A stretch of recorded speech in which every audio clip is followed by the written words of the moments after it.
Hello students, today we shall discuss on another basic concept of economics, that is goods.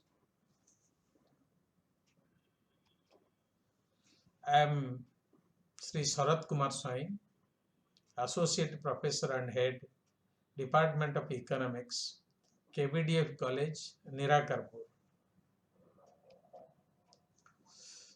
So let us discuss on goods. So what is goods in economics? As the definition tells, anything which satisfies human want is called goods.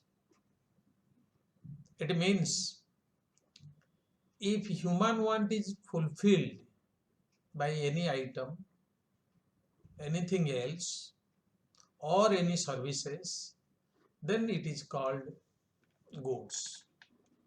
So a thing which satisfies the human want is called good. Human wants can be satisfied with the help of goods and services. In economics, goods may be physical or material, goods like chair, table, pen, car, etc. Or it may be the services like which we call as non-material goods, the services of a doctor, engineer, teacher, lawyer, etc. So service means an act performed by one person or done by one person for the benefit of another. Thus, the essential characteristics of good or service is to satisfy human want. Either it may be material goods or non-material goods, physical goods or services. If they satisfy human want, that is called good. Then classification of goods. We shall discuss different types of goods basing on different consideration. Basing on or depending on the supply of goods into consideration, goods can be divided into two types, like free goods and economic goods. So free goods are those goods whose supply is more, unlimited in relation to its demand. Therefore, we do not pay a price to obtain free goods. So free goods are usually the gift of nature, or they are being produced or created by God. Take the example, sand in the desert, air in the sea beach, sunshine, moonlight are the examples of free goods because their supply is so vast, so plenty, one can enjoy without making any payment to it. And that is why those goods are not being marketed. Then we will switch over to economic goods. Economic goods are those goods whose supply is limited in relation to its demand. It means their availability is not unlimited into their demand, into relation to their demand. And to obtain them, to get them, we have to make the payment. These goods are not the free gifts of nature, but they are the result of human effort. It means they are man-made. Take the example, radio, car, book, houses, etc., which we usually purchase from market, are example of economic goods. Economic goods are otherwise known as wealth in economics because those economic goods satisfy all the qualities or the characteristics of wealth like utility, scarcity, exchangeability, and marketability. So one should remember that economic goods are man-made, they are marketed, and to enjoy them or to consume them, payment is necessary. So if you distinguish between free goods and economic goods, then it is not rigid. Rather, it is flexible. With the change of time, place, and condition, a free goods may become an economic goods. Take the example, water in the river, when it is flowing in the river, may be free good because no payment is necessary to have it, particularly in the river. But when same water is supplied into the town, it becomes an economic goods. In order to avail that, we make payment, and their supply becomes limited to us. So likewise, air is a free good. In the seashore, one can enjoy any amount of air in the seashore without making payment. But if air is supplied to the deep mines, that becomes economic goods. For that, expenditure is necessary and money is spent. So this is all about free goods and economic goods. Let us move to the another comparison, another types of goods, that is consumer goods and producer goods.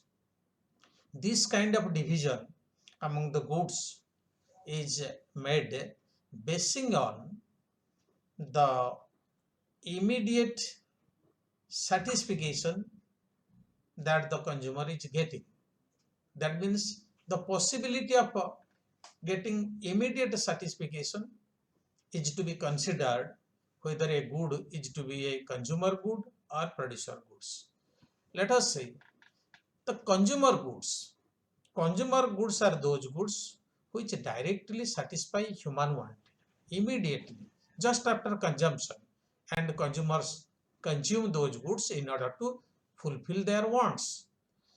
Take the example, books, pencil, clothes, shoes, rasgulla, egg are the examples of consumer goods because these goods are taken by the consumer to satisfy their wants. They enter into the direct consumption of the consumer. Consumer goods may be durable or perishable, like bread, milk, ink, etc., or semi-durable goods like furniture, clothes, etc., or durable consumer goods like car, TV, etc., depending on their life longevity. Then let us look to the producer goods. What are the producer goods? Producer goods are those goods which help for further production of other goods. That means the things which are being used in the process of a production for the production of other goods are called producer goods.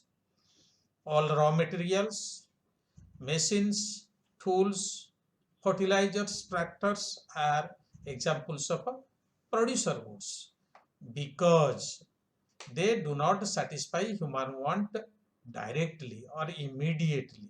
Rather, they satisfy human want indirectly by producing other goods and commodities.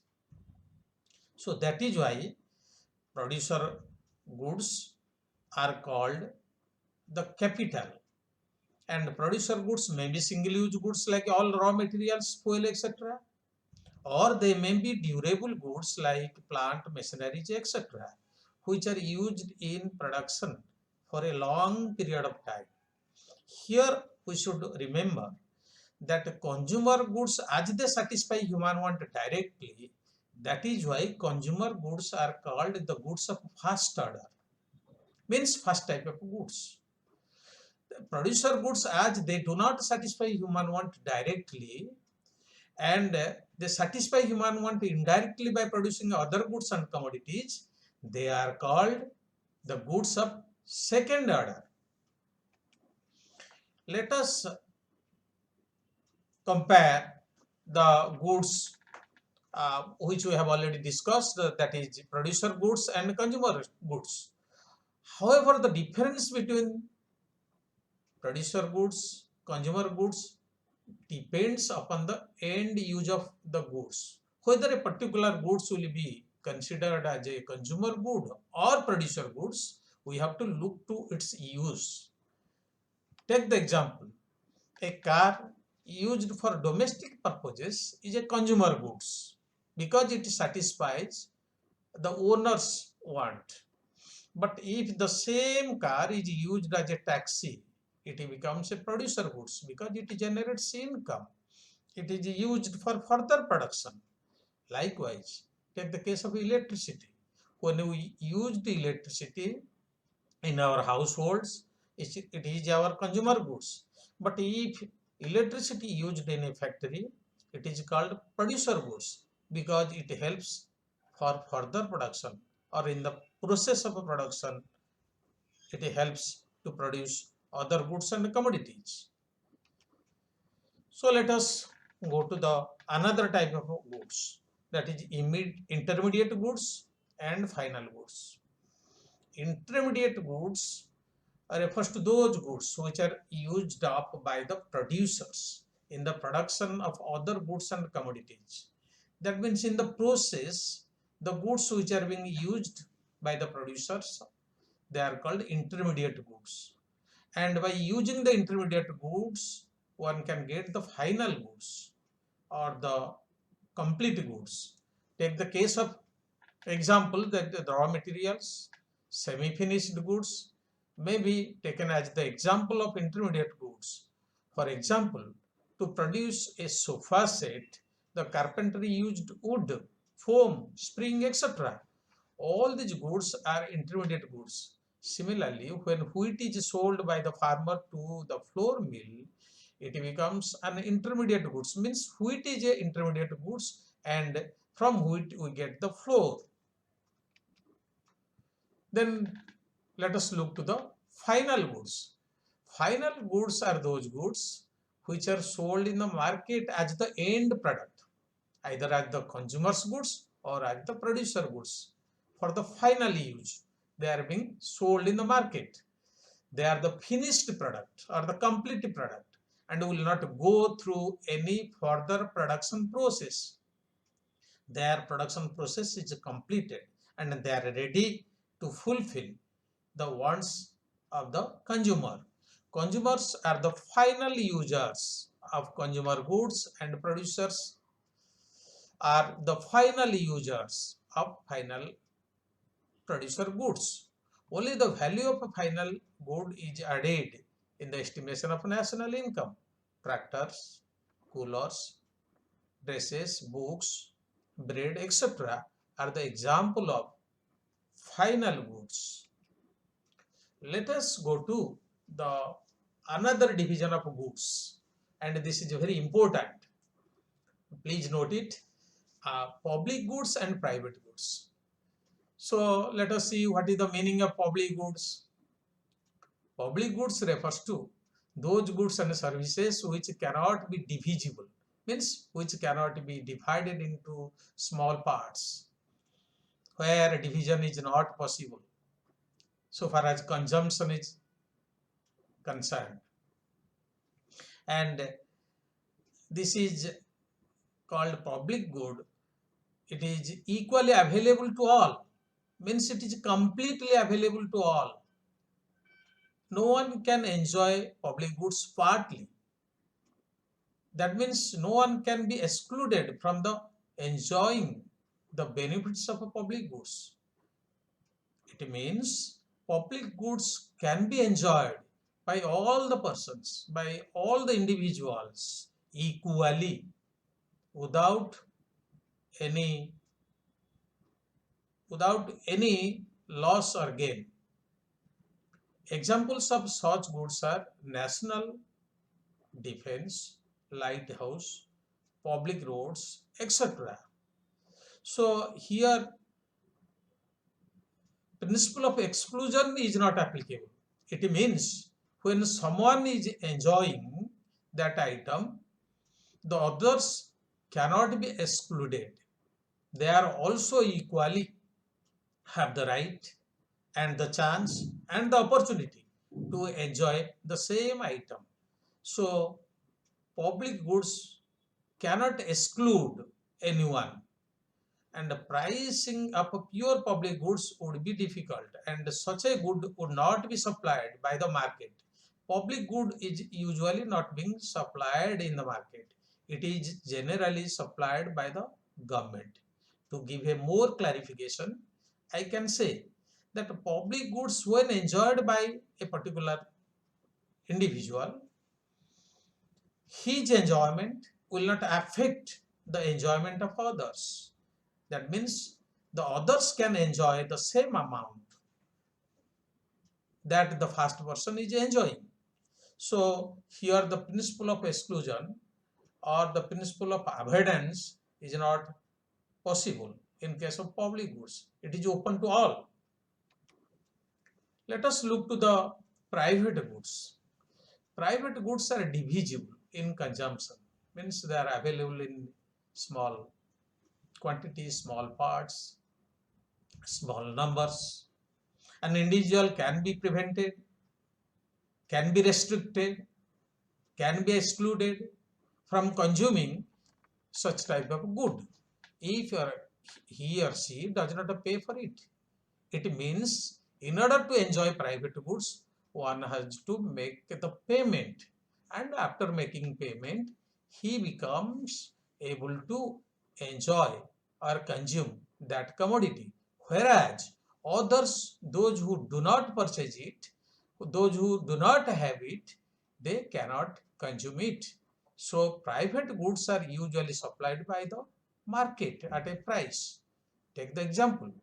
If Mr. A pays the price of a private good, say apple, he alone gets its benefit, while B, who does not pay, is excluded, is restricted from the enjoyment of the same apple. Example of private goods are dress, house, car, pen, medicine, etc. To give a little bit more clarification, private goods are owned by and enjoyed by the person who makes payment for it, but public goods are to be enjoyed by all. No one can be restricted here. So if you look to the distinction between public goods and private goods, then you can see in case of public goods, exclusion principle is not applicable. You cannot restrict, you cannot stop anyone from the enjoyment of a public goods. But in case of private goods, exclusion principle is applicable. That means the man who makes payment, who buys it, he is only has the right to enjoy it or to consume it, whereas others are excluded or restricted to enjoy it. Let us look to the second point. In case of public goods, consumption is not rival. That means when someone is enjoying, other one is also open to enjoy to the same amount, to the same quantity, to the same, spirit. So one's consumption will not affect or will not reduce, will not influence the consumption of another in case of public goods. But in case of private goods, goods, in case of private goods, the consumption is rival.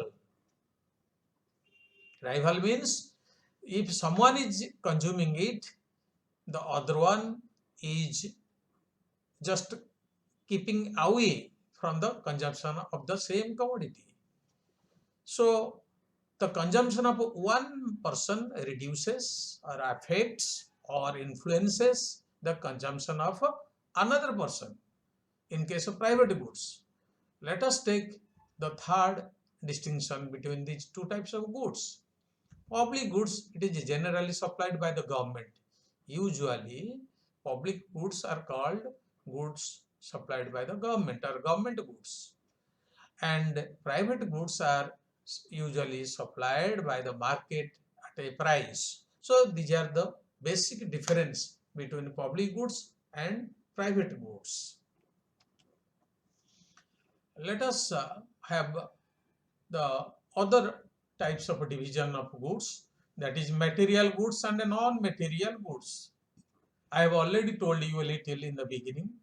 Material goods are tangible, visible, like take the case of land, building, furniture, book, dress.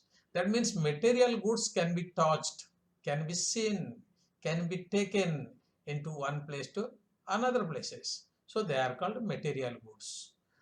Non-material goods include various kinds of services, all services which are intangible and invisible. They are called non-material goods. So all services like doctor's service, professor's service, barber's service, domestic servant service, lawyer's service, engineer service, they come under non-material goods because these services are intangible and invisible, but they satisfy human want. That is why they are called non-material goods. Then we will look to another type of goods, that is transferable goods. So transferable goods are those goods which can be exchanged and transferable in ownership. For example, material goods like land, book, building, etc. are transferable because the ownership of these goods can be changed, can be transferred. Then we will look to the non-transferable goods. Non-transferable goods are those goods, they are very internal to human being. Those things are within the human being and therefore cannot be transferred at all. They cannot be separated from the person. For example, person's ability, skill, intelligence, and talents cannot be transferred from one person to another person. So that is why they are called non-transferable goods, because that is so closely connected with the individual's body and mind that they cannot be changed or transferred from him or her to anybody else. So they are called non-transferable goods. Then durable goods. Durable goods, as the meaning indicates, the goods which can last for a long time or whose life is having a very long period, which goods we can enjoy for a long period of time, they are called durable goods. That means we can enjoy those goods again and again for a long period. Take the example, take the case of a car. Capital goods means machineries are durable goods because these goods can be consumed, can be enjoyed over a period of time. So they are called durable goods. Their life is very long. They can give us satisfaction for a long period of time. Take the case of another very beautiful example. You can take television. You can enjoy television for a long period of time. So your television becomes a durable goods. Let us go to the other parts of goods, that is perishable goods. Perishable goods means whose life, the goods whose life is very short, which cannot last long. Last, L-A-S-T. This is not lost. Last long. So the goods whose life is very short, very little, which cannot last long, they are called perishable goods. On the contrary, they become either rotten or they become perishable or useless after the lapse of that short period.